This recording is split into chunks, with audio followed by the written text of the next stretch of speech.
మీకు తెలుసా? అసలు దక్షిణామూర్తి ప్రతిమలోని ఇమిడి ఉన్న లోతైన అర్థం ఏమిటో అని? అయితే తెలుసుకుందాం రండి. మర్రి చెట్టు. మర్రి చెట్టు శాశ్వత జ్ఞానానికి ప్రతీక. నిజమైన జ్ఞానం లోతుగా పాతుకుపోయి అపరిమితమైన వ్యాప్తిని కలిగి ఉన్నట్లే దాని వేర్లు క్రిందికి పెరిగి కొమ్మలు అనంతంగా విస్తరిస్తాయి. దక్షిణామూర్తి దక్షిణమూర్తిగా ఉండటం. దక్షిణం మృత్యుదేవుడైన యముని దిక్కు. దక్షిణామూర్తి దక్షిణమూర్తిగా ఉండటం అంటే ఆయన మృత్యు పునర్జన్మలకు అధిపతి అని. ఈ చక్రానికి అతీతంగా ఆత్మకు మోక్షాన్ని ప్రసాదించగలవాడనని అర్థం. చేతి సంజ్ఞ అయినటువంటి చిన్ముద్ర. ఆయన తన కుడి చేతిని చిన్ముద్రలో ఉంచుతారు. ఇందులో చూపుడు వేలు మరియు బొటనవేలు ఒకదానికి ఒకటి తాకుతూ ఒక వృత్తాంతాన్ని ఏర్పరుస్తాయి. ఇది వ్యక్తిగత ఆత్మ మరియు విశ్వ చైతన్యం యొక్క ఐక్యతను సూచిస్తుంది.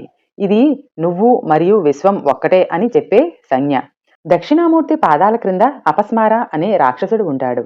అజ్ఞానానికి మరియు ఆత్మవిస్మృతికి ప్రతీక అయిన అపస్మార అనే వామన రాక్షసుడిని దక్షిణామూర్తి తొక్కుతున్నట్లుగా చూపబడింది.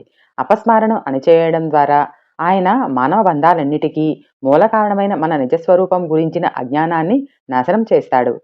అగ్ని మరియు సర్పం. ఇవి పరివర్తనను మరియు కుండలిని శక్తిని అంటే ఆధ్యాత్మిక సాధన ద్వారా జాగృతిని కలిగించడానికి ఉద్భవించే జీవశక్తిని సూచిస్తాయి. యవ్వనం వృద్ధ శిష్యులు. ఋషులు వృద్ధులుగా ఉండగా దక్షిణామూర్తి యవ్వనవంతునిగా కనిపిస్తారు. జ్ఞానానికి వయస్సుతో సంబంధం లేదని ఇది మనకు తెలియచేస్తుంది. నిజమైన జ్ఞానం వయస్సుతో సంబంధం లేనిది మరియు శాశ్వతమైనది. దక్షిణామూర్తిని పూజించడం లేదా ధ్యానించడం వల్ల మనస్సులో స్పష్టత, పదునైన తెలివితేటలు, అలాగే మన గురించి మరియు ప్రపంచం గురించి లోతైన అవగాహన కలుగుతుందని నమ్ముతారు.